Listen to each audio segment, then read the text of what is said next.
Hello, स्वागत है आप सभी का। मेरा नाम है शेखर गुप्ता और आप देख रहे हैं फिजिक्स संकल्पना। आज हम शुरू करने वाले हैं प्रकाशिकी का एक मज़ेदार सा टॉपिक जो बच्चों को बहुत मुश्किल लगता है। नाम है प्रकाशिकी यंत्र। प्रकाशिकी यंत्रों में हमारे आता है सूक्ष्मदर्शी और हमारा दूरदर्शी। कभी आपने पढ़ा हो और आपको मुश्किल लगा हो तो टेंशन लेने की ज़रूरत नहीं है। आज हम इसे अच्छे से पढ़ेंगे और कोशिश करेंगे कि हम इसे अच्छे से निपटा दें। प्रकाशिकी यंत्रों को हम कोशिश करेंगे 3 से 4 वीडियो में ख़त्म करने की। 2 वीडियो में हम पढ़ेंगे सूक्ष्मदर्शी के बारे में और 1 या 2 वीडियो में पढ़ेंगे हम दूरदर्शी के बारे में। आज का वीडियो है हमारा सूक्ष्मदर्शी के बारे में। तो शुरू करते हैं आज का वीडियो। कोई वस्तु हमें छोटी दिखाई देगी या बड़ी दिखाई देगी, ये निर्भर करता है उस वस्तु द्वारा हमारी आंख पे बनाया गया कोण। वस्तु जो कोण हमारी आंख पे बनाती है बच्चों, उसको बोलते हैं दर्शन कोण। दर्शन कोण जितना बड़ा होगा वस्तु हमें उतनी ही बड़ी दिखाई देगी। दर्शन कोण जितना छोटा होगा वस्तु हमें उतनी ही छोटी दिखाई देगी। इसका मतलब ये है कि वस्तु कितनी बड़ी या छोटी है उस पर निर्भर नहीं कर रहा है। उस वस्तु ने हमारी आंख पे कितना दर्शन कोण बनाया है, हमें इस बात पे निर्भर करेगा कि वस्तु हमें छोटी दिखाई देगी या बड़ी दिखाई देगी। आपने देखा होगा चांद बहुत बड़ा होने पे भी हमें छोटा दिखाई दे रहा है। क्यों? क्योंकि उसके द्वारा चांद के हमारी आंख पे बनाया गया दर्शन कोण बहुत छोटा होता है, जबकि ये मुझे यहाँ रखने पे बहुत बड़ी दिखाई दे रही है क्योंकि इसने मेरी आंख पे बड़ा कोण बनाया। जब ये दूर है मुझसे तो इसके द्वारा मेरी आंख पे बनाया गया दर्शन कोण क्या है? छोटा है, इसलिए मुझे छोटी दिखाई देगी। तो दर्शन कोण क्या होता है लिख लेंगे आप। इंग्लिश में इसको बोलते हैं विजुअल एंगल। दर्शन कोण, विजुअल एंगल। तो दर्शन कोण की परिभाषा लिख लीजिए, मैं नहीं लिखूंगा। किसी वस्तु द्वारा हमारी आंख पे बनाए गए कोण को दर्शन कोण कहते हैं। मान लीजिए ये हमारी आंख है और इससे ये वस्तु रखी हुई है यहां जिसका नाम है ए बी। मैंने इसको यहां मिलाया तो ये जो कोण है इसको बोलते हैं बच्चों दर्शन कोण। मान लीजिए इस वस्तु को मैं यहां उठा के ले आऊं तो देख के बताओ ध्यान से कि क्या दर्शन कोण बढ़ गया? बिल्कुल बढ़ गया। इसको मैं नाम देता हूं बीटा। बीटा किससे बड़ा है? अल्फा से। मतलब जब मैं वस्तु को आंख के पास लेके गया, वस्तु ने जो आंख पे दर्शन कोण बनाया वो बड़ा हो गया तो मुझे वस्तु बड़ी दिखाई देने लगी। क्या सच में बड़ी होगी वस्तु? नहीं। देखो इसकी लंबाई और इसकी लंबाई बराबर है, लेकिन यहां रखने पे ये वस्तु हमें बड़ी दिखाई देगी क्योंकि इसने बड़ा कोण बनाया है। ये हमें छोटी दिखाई देगी क्योंकि इसने छोटा दर्शन कोण बनाया है। तो हम यहाँ से समझ सकते हैं कि कोई वस्तु बड़ी दिखाई देगी या छोटी दिखाई देगी, ये निर्भर करता है उस वस्तु के द्वारा हमारी आंख पे बनाया गया कोण, और उस कोण को बोलते हैं दर्शन कोण। तो जब हम सूक्ष्मदर्शी पढ़ेंगे, सूक्ष्मदर्शी का कॉन्सेप्ट ही ये होगा। बहुत छोटी वस्तु जो हमें आंख से दिखाई नहीं दे पा रही है, क्यों? क्योंकि उसके द्वारा हमारी आंख पे बनाया गया दर्शन कोण क्या है? बहुत छोटा। सूक्ष्मदर्शी क्या करेगी? उस छोटी सी वस्तु का एक प्रतिबिंब हमारी आंख के पास बना देगी। वो प्रतिबिंब हमारी आंख पे बड़ा दर्शन कोण बनाएगा, जिसकी वजह से वो छोटी वस्तु हमें बड़ी दिखाई देगी। समझ आया क्या? सूक्ष्मदर्शी छोटी वस्तु का एक प्रतिबिंब हमारी आंख के पास बना देगी। वो प्रतिबिंब हमारी आंख पे बड़ा दर्शन कोण बनाएगा, जिसकी वजह से वो वस्तु हमें साफ साफ दिखाई देगी, बड़ी होके दिखाई देगी। ये किसका सिद्धांत है? ये सूक्ष्मदर्शी का सिद्धांत है। तो आपको दर्शन कोण उम्मीद है समझ आ गया होगा। आप इसको अच्छे से समझ लें तभी आगे बढ़ें। और अब हेडिंग लगा लीजिए सूक्ष्मदर्शी।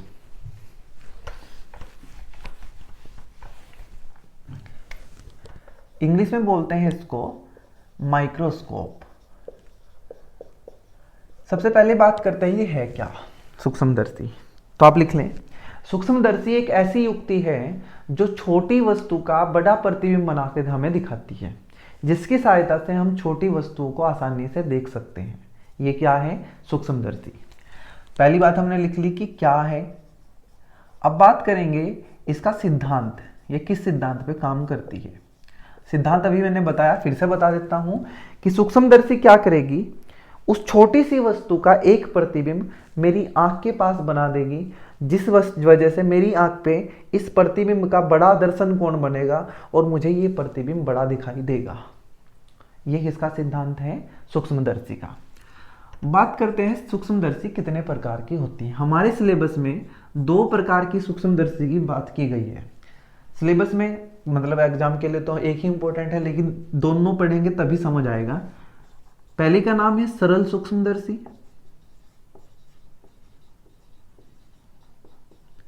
और दूसरा है संयुक्त सूक्ष्मदर्शी या यौगिक सूक्ष्मदर्शी। संयुक्त या यौगिक सूक्ष्मदर्शी।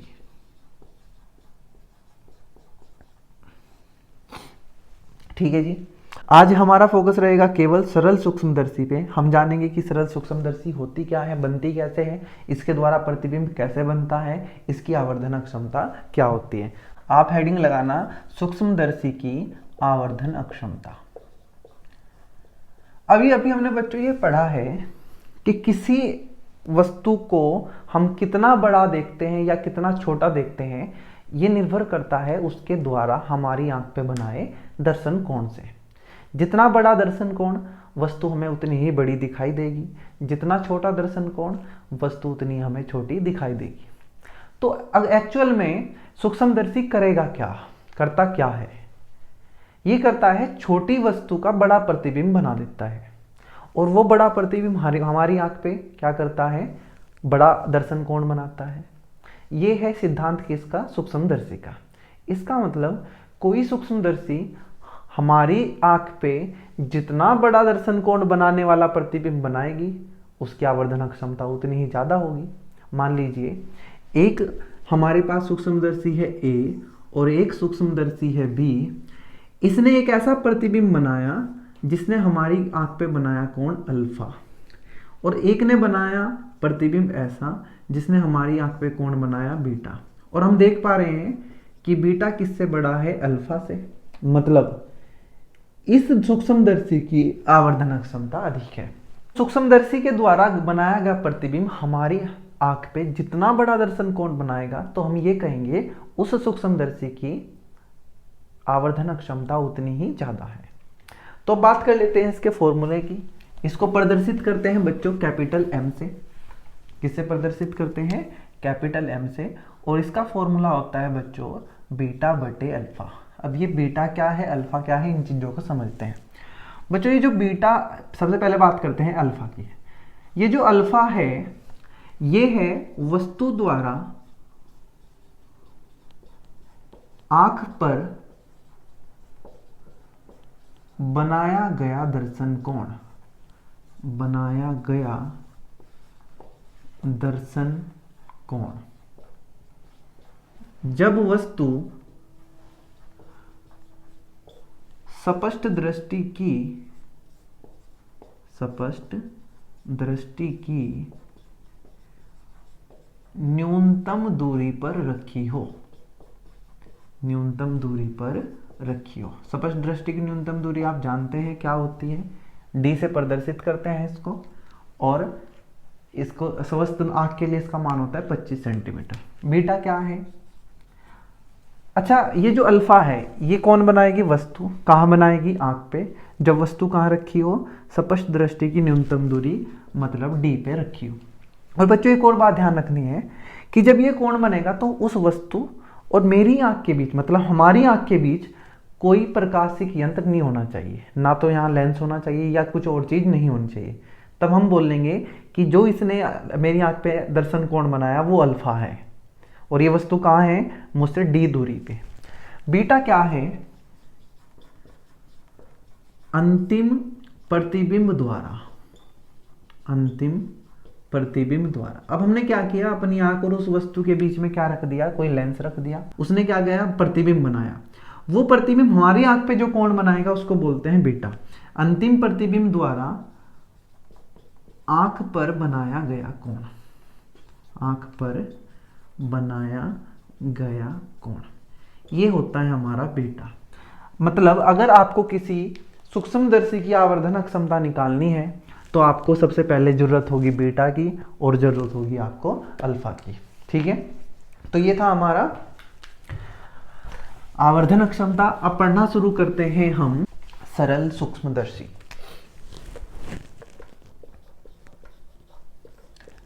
सिंपल माइक्रोस्कोप, सरल सूक्ष्मदर्शी। जब सरल सूक्ष्मदर्शी बनाई जाती है बच्चों, तो हम यूज करते हैं एक उत्तल लेंस, केवल एक उत्तल लेंस। तो आप ये कह सकते हैं कि सरल सूक्ष्मदर्शी कुछ नहीं है, ये केवल एक उत्तल लेंस है। आपने देखा भी होगा एक गोलाकार लेंस, कांच का टुकड़ा जिसे ऐसे पकड़ के हम देखते थे, आपने जरूर देखा होगा, उसको बोलते हैं सरल सूक्ष्मदर्शी। इसमें क्या होता है, एक उत्तल लेंस लगा होता है, ये उसकी मुख्य अक्ष होती है, ये उसका प्रकाशिक केंद्र होता है। मान लेते हैं इसकी फोकस दूरी f है। कितनी फोकस दूरी? f। होता क्या, वस्तु इसके सामने रखते हैं हम, जिसका नाम है ए बी। बहुत बड़ी करके मैंने इसलिए दिखाई क्योंकि मुझे आपको समझाना है, लेकिन आपको पता है सूक्ष्मदर्शी का काम क्या है, बहुत छोटी चीजों को देखना, तो इसका मतलब ये ए बी बहुत छोटा है। मैंने कहा मान लेते हैं इस वस्तु की ऊंचाई कितनी है, एच ओ। बच्चों जब हम ये सूक्ष्मदर्शी बन लेंगे और इससे हम देखने की कोशिश करेंगे वस्तु को, तो इस सूक्ष्मदर्शी को, मतलब इस उत्तल लेंस को इस तरीके से सेट करेंगे कि ये वस्तु इस लेंस के प्रकाशिक केंद्र तथा फोकस के बीच में आ जाए। हम जब इस लेंस को यूज करेंगे इस वस्तु को देखने के लिए, तो मैं इसे इस तरीके से सेट करूंगा कि ये वस्तु इसके प्रकाशिक केंद्र और इसके फोकस के बीच में आ जाए। ऐसा क्यों? क्योंकि हमें क्या करना है, हमें देखना है वस्तु को, हम चाहते हैं वस्तु का प्रतिबिंब बने सीधा। और वस्तु का प्रतिबिंब सीधा कब बनेगा? उत्तल लेंस की सहायता से। हमने पढ़ रखा है जब वस्तु प्रकाशिक केंद्र और फोकस के बीच में आ जाए तभी इसका सीधा प्रतिबिंब बन सकता है, वरना हमेशा कैसा बनेगा? उल्टा प्रतिबिंब। तो कोशिश ये करनी है कि ये लेंस इस तरीके से सेट हो कि वस्तु इसके फोकस और प्रकाशिक केंद्र के बीच में आ जाए।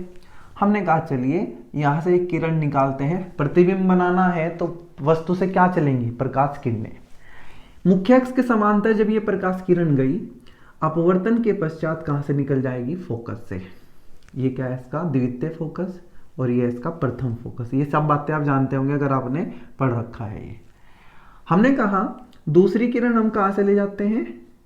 इसके प्रकाशिक केंद्र से, और जो बिना विचलित हुई सीधी निकल जाएगी।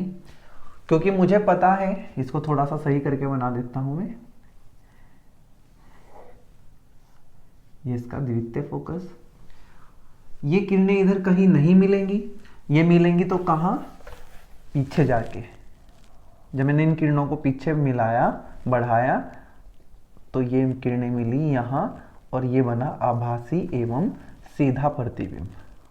देखो ध्यान से, वस्तु का नाम है ए बी, प्रतिबिंब का नाम है ए डैश बी डैश। तो हुआ क्या बच्चों, ये बनके तैयार हो गया हमारा सरल सूक्ष्मदर्शी, जिसमें केवल एक उत्तल लेंस होता है।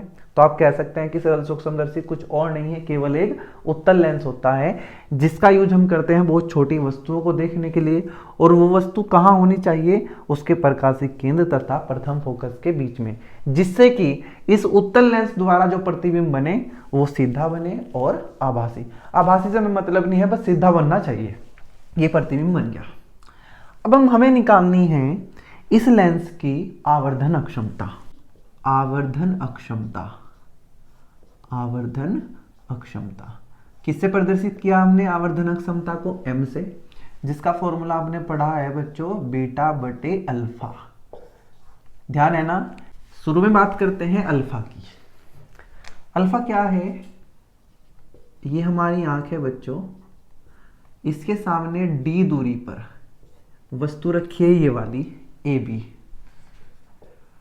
डी क्या होता है ये आपको मैंने बताया है, डी होता है स्पष्ट दृष्टि की न्यूनतम दूरी। मेरी आंख से सबसे कम वो दूरी जहां मैं वस्तु को साफ साफ देख पा रहा हूं।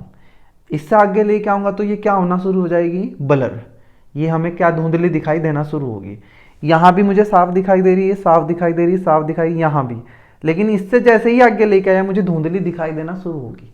तो मेरी आंख से वो दूरी सबसे कम जहां मुझे वस्तु स्पष्ट दिखाई देती है उसको बोलते हैं स्पष्ट दृष्टि की न्यूनतम दूरी, जिसको हम प्रदर्शित करते हैं डी से। और ये हमारी स्वस्थ नेत्र के लिए होता है 25 सेंटीमीटर।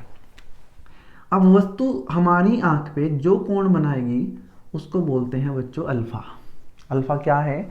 वस्तु द्वारा आंख पर बनाया गया दर्शन कोण जब वस्तु कहाँ रखी है, स्पष्ट दृष्टि की न्यूनतम दूरी पर। और जब हम ये अल्फा निकाल ले हों तो हमारी आंख और वस्तु के बीच में कोई भी लेंस नहीं होना चाहिए, ये ध्यान रखें। आप ऐसा नहीं है कि यहाँ उत्तल लेंस रख दें उठा के तभी आपकी आंख पे बनाना, ये अल्फा तब बनेगा जब हमारी आंख और वस्तु के बीच में कोई लेंस नहीं है। अब बात करते हैं tan अल्फा की। यहाँ से tan अल्फा क्या होता है, tan क्या होता है, लंब बटे आधार। तो लंब कितना है AB और आधार कितना है D। तो मैंने क्या निकाल लिया, tan अल्फा। अब बात करते हैं tan बीटा। बीटा कहाँ बनता है, आंख पर।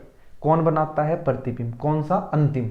लेकिन क्योंकि यहाँ वस्तु का एक ही प्रतिबिंब बना है इसलिए ये ही अंतिम प्रतिबिंब है, और ये हमारी आंख पे जितना कोण बनाएगा बच्चों उसको बोलते हैं बीटा। अब हम अपनी आंख को कहाँ मान लेंगे, यहाँ, कि हमारी आंख यहाँ है। सच में हमारी आंख यहाँ है, यहाँ से हम देख रहे हैं, लेकिन हम ये मान के चलेंगे कि हमारी आंख यहाँ बैठी हुई है और हमारी आंख पे अंतिम प्रतिबिंब ने ये कोण बनाया बीटा। क्लियर है। निकालते हैं tan बीटा इस ट्रायंगल से। तुमने कहा tan बीटा बराबर, tan बीटा क्या होता है, लंब बटे आधार। तो इसका मतलब ये हुआ a डैश b डैश बटे आधार कितना है, OA डैश। लेकिन रुको, क्या ये बीटा इस छोटे वाले ट्रायंगल के भी अंदर है। देखो ये छोटा ट्रायंगल है ना, और बीटा यहां भी बनना है। तो क्या मैं बीटा को छोटे वाले त्रिभुज से भी निकाल सकता हूं, लंब बटे आधार। लंब कितना, AB और आधार कितना, OA। अब आप कहोगे ऐसा क्यों, बड़े से क्यों नहीं निकाला। बच्चों मुझे अभी मैं बात ही किसकी कर रहा हूं, प्रतिबिंब की। मुझे प्रतिबिंब तो निकालना ही है, मुझे प्रतिबिंब की ऊंचाई नहीं पता। मुझे पता है कि हमारी वस्तु कितनी बड़ी है, इसको देखना है। इसका मतलब मुझे वस्तु की ऊंचाई पता है। मैं क्या निकालना चाहता हूं, प्रतिबिंब की ऊंचाई। इसलिए मैं क्या चाहता हूं कि मैं A डैश B डैश की भी बात ना करूं, मैं उन चीजों पे ध्यान रखूं जो मुझे पता है। और मुझे पता है AB, और उसको कितनी दूरी पे रखा है ये भी मुझे पता है। तो हमने कहा कि मैं बड़े वाले त्रिभुज को ना लेके छोटे वाले त्रिभुज से क्या निकाल लूंगा, tan बीटा। और tan बीटा आया लंब बटे आधार OA। बच्चों ये वस्तु की दूरी है, इसको प्रदर्शित कर देते हैं U से। अब बताओ, क्या मुझे tan अल्फा पता चल गया और tan बीटा। क्या ये वस्तु बहुत बड़ी है क्या जिसको हम देखना चाहते हैं। ये वस्तु बहुत छोटी है बच्चों, इसलिए तो हम किसका यूज कर रहे हैं, सूक्ष्मदर्शी का। और ये बहुत छोटी है, मान लीजिए ये इतनी सी है, बस इतनी सी। तो ये जो कोण बनेगा यहाँ, अगर मैं कहूँ ये आंख है और ये वस्तु, तो ये जो अल्फा बनेगा ये बहुत छोटा होगा या बहुत बड़ा। ओबियस है कि ये अल्फा बहुत छोटा होगा, और साथ में ये बीटा भी क्या होगा, बहुत छोटा। अल्फा व बीटा बहुत क्या है, सूक्ष्म कोण है, बहुत सूक्ष्म कोण है। और बच्चों आपको ही पता है कि जब कोई कोण बहुत छोटा होता है और उसको हम रेडियन में मापते हैं तो tan बीटा क्या लिख सकते हैं, बीटा। और tan अल्फा को हम क्या लिख सकते हैं, अल्फा। तो अल्फा आ गया AB बटे D और बीटा आ गया AB बटे OA। हमने कहा कि चलिए m निकाल लेते हैं। तो m आवर्धन क्षमता क्या आ गई, क्या ये दिखाई दे रहा है क्या, m बराबर, हाँ आवर्धन क्षमता। किसकी आवर्धन क्षमता, सूक्ष्मदर्शी की। कौन सी सूक्ष्मदर्शी पढ़ रहे हैं, सरल। तो ये होता है बीटा बटे अल्फा। बीटा का मान कितना है, AB बटे OA बटे अल्फा कितना है, AB बटे D। AB से AB गया या D अपॉन OA। और बच्चों OA का मान कितना है, U। तो AO को उठा के रख देता हूँ U। तो ये निकल के आई हमारी आवर्धन क्षमता, M बराबर D बटे U, जहाँ D क्या है, स्पष्ट दृष्टि की न्यूनतम दूरी। U क्या है, हमारे लेंस से वस्तु की दूरी कितनी है, U। कुछ किताबों में बच्चों इसको UE लिखते हैं। क्या लिखते हैं, UE। इसका कारण ये है कि हम आने वाले इस टाइम में इस लेंस को बोलेंगे नेत्रिका लेंस। इंग्लिश में बोलते हैं इसको आई पीस, इसलिए पैरों में इसके UE लिख देते हैं। तो आपको कई बार ये ऐसे लिखा दिखाई देगा D अपॉन UE। घबराना मत, UE का मतलब भी क्या ही है, U। तो ये निकल के आई हमारी आवर्धन अक्षमता सरल सूक्ष्मदर्शी की। उम्मीद है आप समझ गए होंगे यहाँ तक। अगर यहाँ तक आपको समझ आ गया तो हम बढ़ते हैं आगे। अब वो क्या कहता है इस आज्ञा में निकालने के लिए कि आवर्धन अक्षमता तो आपने निकाल ली, अब आप मुझे इसकी महत्तम आवर्धन अक्षमता निकाल के दिखाओ। क्या होती है महत्तम आवर्धन अक्षमता?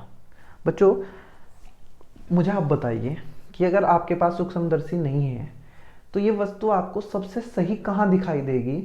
25 सेंटीमीटर पे, जिसको हम डी बोल रहे हैं, या डी को 25 सेंटीमीटर बोलते हैं। 25 सेंटीमीटर पे मुझे साफ साफ दिखाई दे रही है ये। लेकिन जब मेरी आंख और इस वस्तु के बीच में लेंस आ गया तो इसका प्रतिबिंब कहीं और बन गया और मुझे अब वस्तु नहीं दिखाई देगी, अब मुझे दिखाई देगा प्रतिबिंब। जब ये है तो मुझे वस्तु दिखाई दे रही है, लेकिन जब मैंने इसके बीच में कोई लेंस रख दिया तो लेंस इसका क्या बना देगा? प्रतिबिंब। और तब मुझे ये वस्तु ना दिखाई देकर मुझे क्या दिखाई देगा? इसका प्रतिबिंब। तो वो प्रतिबिंब कहाँ हो कि मुझे वो सबसे अच्छा दिखाई दे? क्या वो भी 25 सेंटीमीटर पे अगर बन जाए तो मुझे वो सबसे अच्छा दिखाई देगा? मैं मान रहा हूं कि वस्तु जब 25 सेंटीमीटर पे है मुझे सबसे साफ दिखाई दे रही है, लेकिन अब मैंने क्या किया, इसके अपनी आंख और वस्तु के बीच में क्या डाल दिया? लेंस, ये वाला। अब इसका प्रतिबिंब कहीं क्या पता कहाँ बना है मुझे नहीं पता। अब मैं उस प्रतिबिंब को सबसे अच्छे तरीके से देखना चाहता हूँ, तो वो प्रतिबिंब कहाँ बनना चाहिए? क्या वो प्रतिबिंब स्पष्ट दृष्टि की न्यूनतम दूरी पे बनना चाहिए, मतलब डी पे बनना चाहिए, तभी तो वो हमें सबसे साफ दिखाई देगा। तो वो कहता है कि आप अब हमें निकाल के दीजिए महत्तम या अधिकतम आवर्धन अक्षमता। तो हम यहां लिखते हैं पहला पॉइंट, महत्तम आवर्धन अक्षमता। सबसे बढ़िया आवर्धन कब होगा? जब अंतिम प्रतिबिंब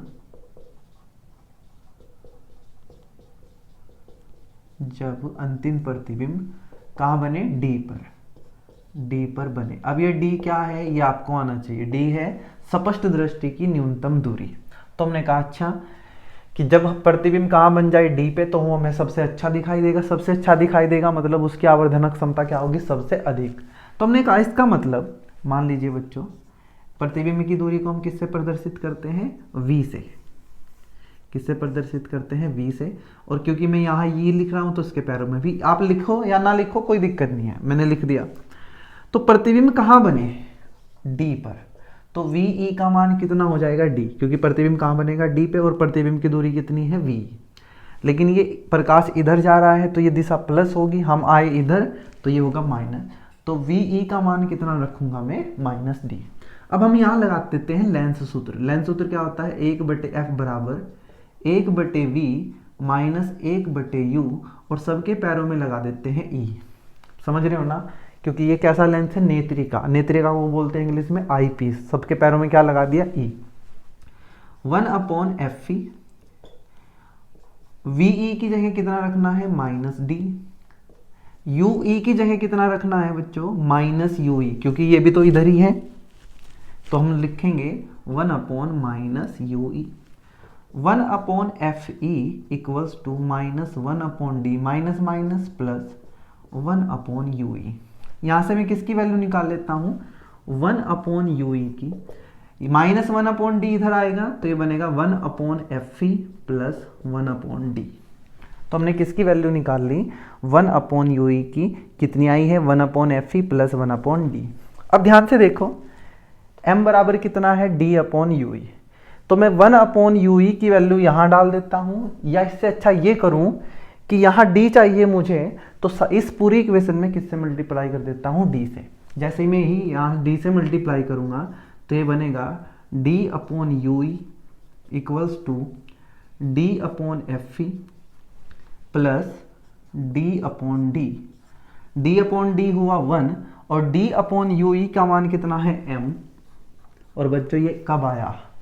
जब हमारा आवर्धन कैसा है? महत्तम। तो इसको बोलेंगे m मैक्सिमम, सबसे ज़्यादा, d/fe प्लस 1। यह आता है हमारा महत्तम आवर्धन अक्षमता किसकी? सरल सूक्ष्मदर्शी की। अब आप यहाँ से अगर आपको समझ आए तो बहुत बढ़िया, वरना ये तो ध्यान जरूर से रखें कि महत्तम आवर्धन क्षमता तब होगी जब प्रतिबिंब हमारे सबसे नज़दीक होगा, जहाँ हमें वो साफ साफ दिखाई दे। और सबसे नज़दीक हमें प्रतिबिंब कहाँ दिखाई देता है? जब वो कितनी दूरी पे होता है? स्पष्ट दृष्टि की न्यूनतम दूरी पे, जिसे हम डी से प्रदर्शित करते हैं। कई बार बच्चों क्या होता है, इसकी जगह लिखा होता है, अच्छा एक बात बताओ, जब वस्तु हमारे बहुत नज़दीक होगी तो हमारी आंखें रिलैक्स होंगी, शांत होंगी, या बहुत जकड़ी हुई होंगी? जब हमारे पास होती है आंखें तो हमारी नसें क्या हो जाती हैं? टाइट। तो हम उसको बोलते हैं स्ट्रेन्ड आई, इंग्लिश में बोलते हैं स्ट्रेन्ड आई। हिंदी में क्या बोल रहे हैं कि आंखें कैसी होंगी? जकड़ी हुई। आंखें जकड़ी हुई मतलब मांसपेशियां क्या होंगी? टाइट। तो ये था हमारा महत्तम आवर्धन क्षमता। अब वो कहता है निकालने के लिए कि आप न्यूनतम आवर्धन क्षमता निकालिए। इसको नोट कर लीजिए, आगे बढ़ते हैं। न्यूनतम आवर्धन क्षमता, दूसरा पॉइंट,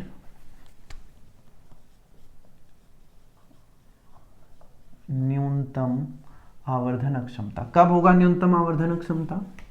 जब प्रतिबिंब हमसे बहुत दूर बने। बहुत दूर का मतलब क्या होता है? अनंत। तो ध्यान रखना कि न्यूनतम आवर्धन क्षमता तब होगी जब अंतिम प्रतिबिंब कहाँ बने?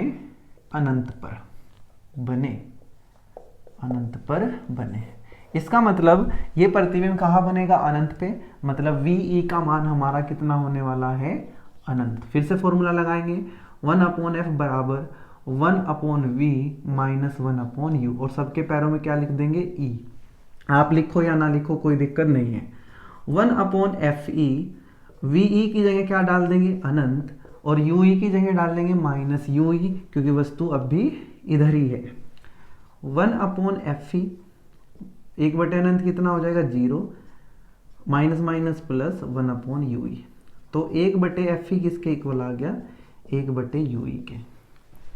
क्या मैं इस पूरी इक्वेशन में d से मल्टीप्लाई कर दूं तो ये बनेगा d/fe d/UE।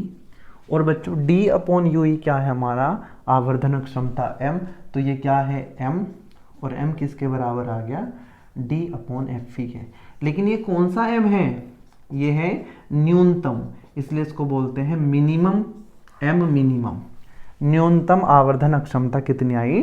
d/fe। तो ये हमने निकाला सूक्ष्मदर्शी, सरल सूक्ष्मदर्शी की आवर्धन क्षमता। एक बार निकाल ली हमने अधिकतम और एक बार निकाल ली न्यूनतम। एक बार इसको जल्दी से समराइज करते हैं कि क्या हुआ इसमें। इसको हटा देता हूं मैं सारी चीजों को, इसको नोट कर लेंगे। हमने कहा कि सूक्ष्मदर्शी क्या होती है। हमने कहा सूक्ष्मदर्शी एक ऐसी चीज है जिसके द्वारा हम छोटी चीजों का प्रतिबिंब बड़ा करके देखते हैं।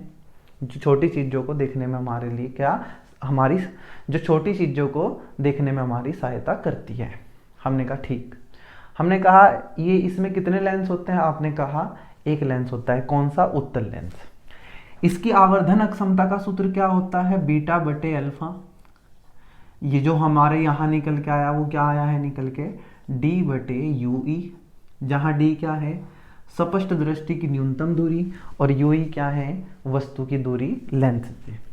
फिर हमने कहा इसका अधिकतम मान बताइए, मतलब m मैक्सिमम बताइए। आपने कहा वो होगा 1 + d/fe।